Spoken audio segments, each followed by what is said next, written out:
جناب عزیز الدین خاقی رحمۃ اللہ علیہ کی یاد میں ان کی تعزیتی اجلاس کے طور پر مذاب رحمت کی یہ نشست منعقد کی گئی ہے۔ نعتیہ حلقے سے تعلق رکھنے والے تمامی احباب یہ بات بخوبی جانتے ہیں کہ عزیز الدین خاقی صاحب کی شخصیت ایک ہمہ جہت شخصیت تھی اور انہوں نے نعت کے مختلف جہتوں پہ بھرپور انداز میں کام کیا۔ ہمارے نام مسرور کیفی نعت اکیڈمی کے ساتھ ان کا تعلق ایک بڑا ہی درینہ تعلق تھا، اور جو احباب ہمیں مستقل مذاب رحمت کی ٹرانسمیشن کو یہ دیکھ رہے ہوتے ہیں یا جو ہمارے پروگراموں کا حصہ ہوتے ہیں وہ یہ بات بخوبی جانتے ہیں کہ عزیز الدین خاقی صاحب مسرور کیفی نعت اکیڈمی کے تقریباً ہر پروگرام کا حصہ ہوتے تھے۔ کوئی بھی پروگرام، کیونکہ میں اکثر یہ بات کہتا ہوں کہ ہمارے ابرار بھائی ایک پروگرام کے اندر کوئی دوسرا پروگرام کا بھی حوالہ بنا دیتے ہیں، تو اکثر ہمارے جو پروگرام ہوتے ہیں وہ بیات کسی نہ کسی اکابر نعت گو شاعر یا ہمارے کسی اکابر کے نام سے منسوب ہوتے ہیں۔ تو ان تمام پروگراموں میں ایک خاص ذمہ داری خاقی صاحب کے اوپر ہوتی تھی کہ وہ جو بھی شخصیت جن کی یاد میں ہم پروگرام کرتے تھے، جیسے ابھی گزشتہ دنوں ہم نے وقار صدیق اجمیری صاحب کی بیات میں مشاعرہ کیا، تو ان کے اوپر یہ ذمہ داری ابرار بھائی کی طرف سے خاص طور پر ان پر ڈالی جاتی تھی کہ اس شخصیت کے حوالے سے کوئی منظوم خراج عقیدت وہ پیش کریں۔ اور وہ اس بارے میں یہ کہوں کہ اللہ رب العزت نے ان کو ایک قدرتی طور پر ایک ایسا انعام عطا کیا تھا کہ وہ جس بھی شخصیت کے بارے میں ان سے ہم کہتے تھے تو وہ ان کی منقبت لکھ لیا کرتے تھے۔ زیادہ تر نعت کے حلقے کے لوگ ہوتے تھے تو وہ ان کو جانتے تھے، لیکن اگر کوئی ایسی شخصیت کے جس کو وہ نہیں جانتے تھے تو اس بارے میں بھی وہ انتہائی صاف گو تھے۔ ایک آدھ دفعہ ایسا ہوا کہ انہوں نے ابرار بھائی کو صاف کہا کہ ابرار بھائی میں اس شخصیت کو نہیں جانتا، تو آپ مجھے یا تو ان کا تعارف پیش کریں۔ تو ابرار بھائی نے ان کو تعارف ان کا جہاں سے بھی جس طور پہ بھی حاصل کر کے ان کو پیش کر دیا، تو اس تعارف کو پڑھ کر پھر اس تعارف کے مطابق انہوں نے اس کی منقبت لکھی۔ بتانے کا مقصد یہ ہے کہ عمومی شعراء جب آپ منقبت کے بارے میں کہتے ہیں یا کسی کو منظوم خراج عقیدت پیش کرنے کے لیے کہتے ہیں تو شعراء اپنی شاعری سے یہی استفادہ کرتے ہوئے منقبت لکھتے ہیں، اس کے اندر وہ جنرل گفتگو کر جاتے ہیں یا جنرل مضامین مانتے ہیں۔ لیکن خاقی صاحب کا خاصہ یہ تھا کہ وہ جب بھی منقبت لکھتے تھے تو جس شخصیت کے بارے میں لکھتے تھے کوشش کرتے تھے کہ ان کے بارے میں جان کر ان کی شخصیت کے عین مطابق ہی منقبت لکھی جائے۔ تو بات ہو رہی ہے خاقی صاحب کے حوالے سے۔ خاقی صاحب کے یہاں پہ کئی ساتھی، درینہ ساتھی ہمارے ساتھ موجود ہیں اور کئی احباب آج ہمارے درمیان موجود ہیں کہ جو کہ الحمدللہ ہماری مختلف نشستوں کا حصہ بھی ہوتے ہیں۔ میں اپنے مہمانوں کا بھی تعارف کراؤں گا آپ سے، کہ اس سے پہلے میں چاہتا ہوں کہ ایک مختصر سا ان کا خاکہ، ان کی شخصی خاکہ آپ کے سامنے عزیز الدین خاقی صاحب کا پیش کر دوں، تاکہ ایک مختصر سا تعارف، باقی احباب جو ہیں وہ آئیں گے، ان کی خدمات پہ بھی یقیناً گفتگو کریں گے اور اس کے حوالے سے بتائیں گے بھی، لیکن میں ایک صرف بنیادی باتیں یا بنیادی ان کا جو خاکہ ہے میں اپنے ناظرین کے سامنے پیش کر دیتا ہوں تاکہ لوگوں کو ان کی شخصیت سے تھوڑا سا تعارف حاصل ہو جائے اور ان کے کام کے حوالے سے بھی تھوڑی سی آگاہی ہو جائے۔ تو عزیز الدین خاقی صاحب کا اصل نام تھا شیخ محمد عزیز الدین، آپ کا اصل نام تھا شیخ محمد عزیز الدین، اور آپ کے والد کا نام تھا شیخ محمد حکیم الدین قطبی رزاقی قادری۔ آپ کے والد گرامی بھی ماشاءاللہ بڑے صاحب آپ یہ کہہ لیں کہ نسبت اور خود بھی نعت پڑھنے والے ایک مذہبی اور روحانی تعلق رکھنے والی شخصیت تھے۔ گھر کا ماحول بھی آپ کا ویسا ہی تھا۔ آپ کا قلمی نام عزیز الدین خاقی ہم سب جانتے ہیں اور تخلص آپ خاقی کرتے تھے۔ آپ کی پیدائش ہوئی 20 فروری 1966 کو، 1966 20 فروری کو آپ پیدا ہوئے۔ حیدرآباد میں آپ کی پیدائش ہوئی، پکا قلعہ میں، اور اس کے بعد کراچی آپ کے والد یہاں پہ آ گئے، تو کراچی میں آپ کی جو ابتدائی تعلیم اور جتنی بھی آپ کی تربیت کہہ لیجئے وہ کراچی میں ہوئی، یعنی کہ ثانوی، پرائمری، مڈل اور میٹرک، انٹر، جتنی بھی آپ نے تعلیم حاصل کی وہ تمام کراچی میں ہی آپ نے حاصل کی۔ اس کے علاوہ آپ کی جو نسبت تھی، آپ کی جو بیعت تھی، وہ حضرت علامہ مولانا الیاس قادری اتاری دامت برکاتہم عالیہ سے آپ کی نسبت تھی. نسبت کے اعتبار سے آپ قادری اتاری تھے. آپ کے اساتذہ میں اگر میں بات کروں، نعت خوانی کا آغاز جو آپ نے کیا، بلکہ سب سے پہلے میں بتاؤں، نعت خوانی کا آغاز آپ کا 1980 میں آپ نے باقاعدہ نعت خوانی کا آغاز کیا. اور نعت خوانی کے آغاز کے محرکات میں آپ کے گھر کا ماحول بڑا کار فرما تھا. آپ کے بھائی بھی نعت پڑھتے تھے، آپ کے ماموں محمد بخش صاحب وہ بھی نعتیں پڑھا کرتے تھے. تو گھر کے ماحول سے ہی متاثر ہو کے آپ نعت خوانی کی طرف آئے. 1980 میں آپ نے نعت خوانی کا باقاعدہ آغاز کیا گھر سے ہی، اور نعت پڑھنا شروع کی. نعت خوانی کرتے کرتے آپ کا ذوق نعت گوئی کی طرف بنا، اور نعت گوئی کا آغاز آپ نے 1986 سے آپ نے باقاعدہ نعت گوئی کا آغاز کیا. اور اولین طور پہ آپ نے جو آپ کے اساتذہ رہے یا جن سے آپ نے اصلاح لی، اس میں اولین نام جو ہے وہ یامین وارثی صاحب کا ہے. یامین وارثی صاحب سے اصلاح لیتے رہے. اس کے بعد پھر بابا رفیق الدین عزیزی رحمۃ اللہ علیہ، آپ نے ان کی شاگردی اختیار کی، اور اپنی کلاموں کی اصلاح اور اس حوالے سے ان سے آپ ان کی شاگردی میں رہے. تو آپ کے اساتذہ میں شاعری کے حوالے سے اگر میں کہوں تو یامین وارثی اور بابا رفیق الدین عزیزی کا نام آتا ہے. آپ کا پہلا نعتیہ مجموعہ ذکر خیر الورا یہ ستمبر 1990 میں شائع ہوا. آپ نے بحیثیت مرتب بھی کئی کتابیں مرتب کی اور شائع کی. اس میں آپ کے نعتیہ انتخابات جو تھے وہ انوار مدینہ 1988 میں شائع ہوا، نور الہدیٰ 1991 میں شائع ہوا، مناقب اولیاء، اس میں مناقب تھیں اولیاء اکرام کی، یہ انتخاب تھا 1992 میں یہ شائع ہوا. حبیبی یا رسول اللہ کے نام سے ایک بہت خوبصورت انتخاب آپ نے کیا، جو کہ یا رسول اللہ کی ردیف پہ جتنی بھی نعتیں تھیں ان کو اس میں یکجا کیا گیا. یہ 1999 میں یہ کتاب شائع ہوئی. اسی طرح جب آپ کے نعتیہ مجموعوں کا ذکر کرتے ہیں، جیسے میں نے پہلے بھی ذکر کیا کہ ذکر خیر الورا آپ کا یہ پہلا نعتیہ مجموعہ تھا. تو دیگر مجموعے میں آپ کے جو کہ 1990 میں آیا ذکر خیر الورا. دوسرا آپ کا نعتیہ مجموعہ ہے ذکر صلی علی، جو کہ 1994 میں شائع ہوا. نغمات طیبات 1996 میں شائع ہوا. اس کے بعد آپ نے ایک حمدیہ مجموعہ تیار کیا جس کا نام تھا الحمدللہ. یہ سن 2002 میں یہ شائع ہوا. اس کے بعد بینات کے عنوان نام سے آپ کا نعتیہ مجموعہ 2007 میں منظر عام پہ آیا. پھر 2011 میں آئینہ صلی علی کے نام سے آپ کی کتاب نعتیہ مجموعہ آپ کا منظر عام پر آیا. پھر 2016 میں شہزاد احمد صاحب نے آپ کے تمام نعتیہ اور حمدیہ کلام کو یکجا کر کے ایک کلیات کی شکل دے دی، جو کہ میرے پاس اس وقت موجود ہے.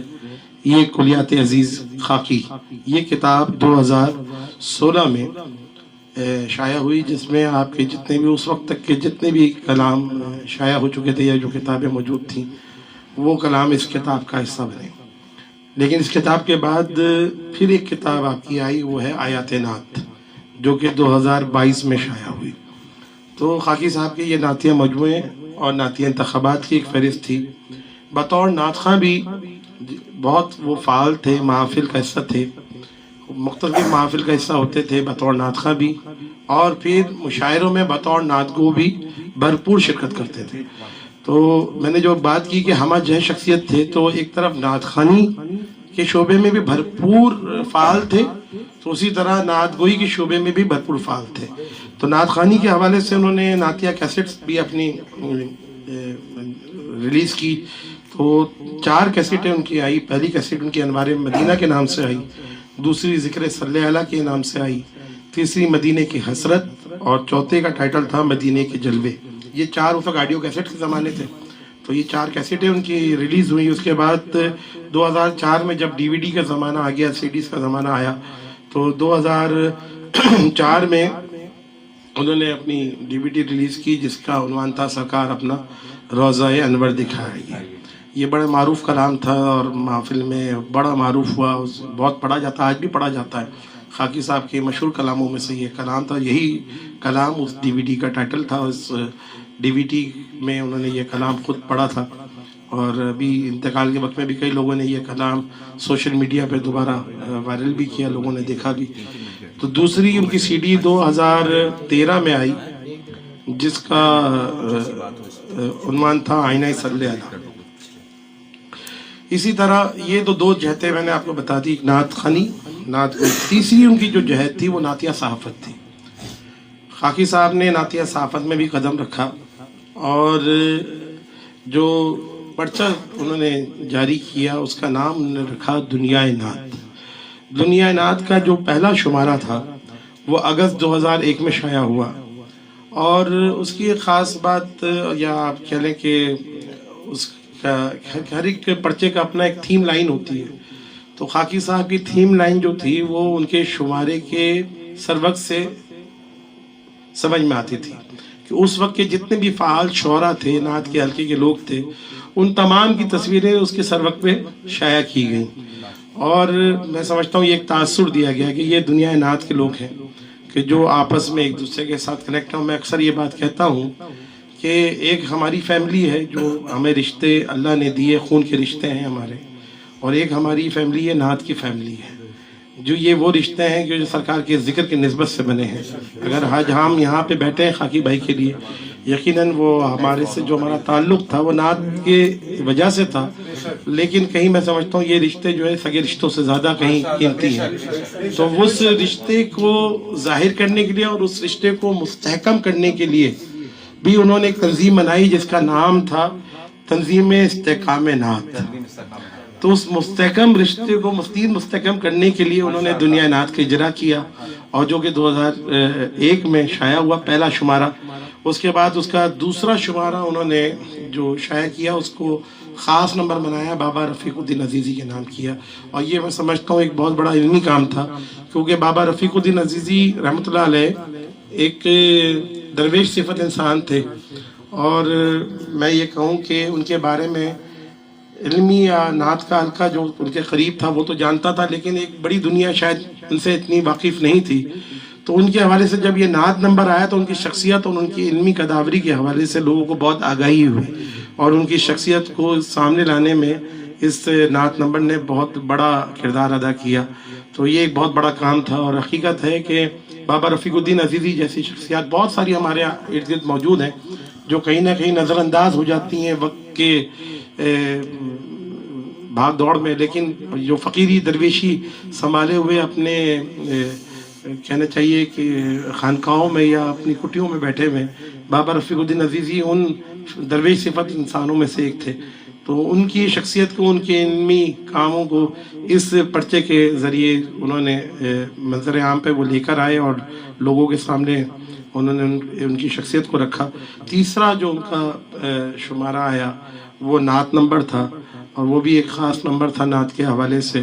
تو یہ 3 شمارے ہی وہ شائع کر سکے. اور میں اکثر یہ بات کہتا ہوں بطور صحافی، نعت کے صحافی ہونے، کیونکہ یہاں پہ طاہر سلطانی صاحب بھی موجود ہیں، یہ بھی اس چیز کو عملی طور پر جانتے بھی ہیں، اور بلکہ یہ میں تو سمجھتا ہوں ہر روز اس تجربے سے گزر رہے ہوتے ہیں کہ اس دور میں نعتیہ صحافت پہ کام کرنا، میں سمجھتا ہوں کہ لوہے کا چنا بھی بہت آسان ہو جاتا ہے شاید. اس سے بھی کوئی میں بولوں شاید صراط مستقیم پہ چلنا گیا وہ پولیس رات پہ چلنے جیسا ہے کہ ہر وقت، کیونکہ ہمارا نعتیہ حلقہ معذرت کے ساتھ جو نعتیہ ہمارے محافل کے لوگ ہیں خاص طور پہ وہ انتہائی بے حس ہیں. معذرت کے ساتھ میں انتہائی کھلے الفاظ میں بات کرتا ہوں، کیونکہ وہ نعتیہ ادب کو بالکل سپورٹ نہیں کرتے. اور جو لوگ نعتیہ ادب پہ کام کر رہے ہوتے ہیں، خواہ وہ نعت خواہ ہو، نعت گو ہو، یا نعتیہ صحافت کے حوالے سے کام کرنے والے ہوں، وہ بہت ضرب کے ساتھ اپنے وسائل کو بروئے کار لا کے جذبے کے تحت کام کرتے ہیں. کیونکہ میں خود عملی طور پہ اس پورے مرحلے سے گزرا ہوا ہوں، تو اس لیے میں جانتا ہوں. تو خاکی صاحب نے بھی بڑے دل گردے کے ساتھ یہ 3 شمارے شائع کیے، اور بالآخر جو روایتی بے حسی ہے ہمارے حلقے کی اس سے دل برداشتہ ہو کے انہوں نے اس شمارے کو 3 شماروں کے بعد پھر موقوف کر دیا، مزید اس کو پھر انہوں نے جاری نہیں رکھا. تو اسی حوالے سے اچھا خاکی صاحب کے حوالے سے میں اگر ایک بات کہوں کہ بہت سے لوگ ہوتے ہیں کہ جن کے مرنے کے بعد ان پہ کام کیا جاتا ہے، خاکی صاحب دنیا کے وہ واحد خوش نصیب آدمی تھے کہ جن کے اوپر مقالہ بھی ان کی زندگی میں لکھ لیا گیا. اچھا, انہوں نے اپنی کلیات بھی اپنی زندگی میں ہی چھاپ دی. پھر ایک منظوم خراج تحسین یہاں موجود ہے جو ان کے اوپر لوگوں نے منظوم خراج تحسین ان کو پیش کیا, اس کا بھی انہوں نے مجموعہ چھاپ دیا. صحیح. اسی طرح مقیاس خاکی کے نام سے ایک کتاب یہ سامنے موجود ہے جو مضامین ان کے اوپر لکھے گئے, اس کا بھی انہوں نے ایک کتاب چھاپ دی. تو میں سمجھتا ہوں خاکی صاحب نے پیچھے والوں کے لیے کچھ چھوڑا نہیں, جو کچھ تھا وہ اپنی زندگی میں اپنا سارا کام کر گئے. اور وہ شاید ہی جانتے تھے کہ ہمارا جو حلقہ ہے نعتیہ وہ تھوڑا بے حسی کا شکار ہے, تو ان کو اتنا اعتبار نہیں تھا شاید کہ پیچھے ان کے کوئی ان کے پر کام کرے, تو انہوں نے اپنی زندگی میں اپنا سارا کام کر دیا. اور یہ بہت بڑی بات ہوتی ہے کہ اللہ تعالیٰ نے ان کو ویژن بھی دیا تھا اور اللہ تعالیٰ نے ان کو ایک فکر بھی دی تھی. ہر وقت میں جب بھی ملتا تھا, جب بھی دیکھتا تھا, وہ کسی نہ کسی جہت پہ کام کر رہے ہوتے تھے. اور ابھی بھی جو میرے علم میں ہے مناقب کی کتاب پہ کام کر رہے تھے وہ, اور وہ شاید طباعت کے مرحلے میں تھی. تو یہ بہت بڑی بات ہے. وہ کسی بھی وقت میں نے ان کو فارغ نہیں دیکھا, ہر وقت کچھ نہ کچھ وہ کرتے رہتے تھے, ان کے ذہن میں کچھ نہ کچھ چلتا رہتا تھا نعت کے حوالے سے. یہ ایک بہت بڑی بات ہے. آج کے دور میں ہمارے یہاں جو ہے یہ فکر بہت کم پائی جاتی ہے. اور باقی ان کے انتقال کے حوالے سے ہم تمام ہی جانتے ہیں کہ حالیہ دنوں میں جب ان کا انتقال ہوا اس جمعے والے دن, اور آپ دیکھیں کہ اللہ تعالیٰ نے ان کو دن بھی کیسا عطا کیا کہ جمعے کا دن ان کو میسر آیا جمعے کی نماز کے بعد, ماشاءاللہ. تو یہ بڑی برکتیں ہیں. اللہ تعالیٰ ان کے درجات میں بلندی عطا فرمائے, ان کی جملہ صحیح کو قبول فرمائے, ان کی جو ان کو کئی اعزازات ان سے نوازا گیا. شہزاد بھائی نے ان کے اوپر ایک بڑا تفصیلی مضمون بھی لکھا ہوا ہے جو کہ اس کا حصہ بھی ہے. اب اس میں جو ان کی خالی انعامات کی فہرست ہے وہ تقریباً 46 ایوارڈ جو انہوں نے اندراج کی ہے. صحیح. تو اب میں کس کا آپ کے سامنے تذکرہ کروں, لیکن یہ سارے اعزازات جو تھے وہ دنیاوی تھے میرے حساب سے. لیکن اصل تو اعزاز جو تھا وہ ان کو سرکار کی بارگاہ سے حاصل ہوا جب ان کو حضور کے بارگاہ کی حاضری نصیب ہوئی اور سرکار کی بارگاہ میں وہ حاضر ہوئے. یہ سمجھتا ہوں یہ اس سے بڑا انعام اور کوئی ہو نہیں سکتا.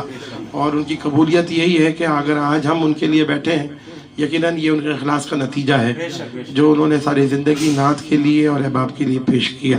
اللہ رب العزت ان کے درجات میں بلندی عطا فرمائے.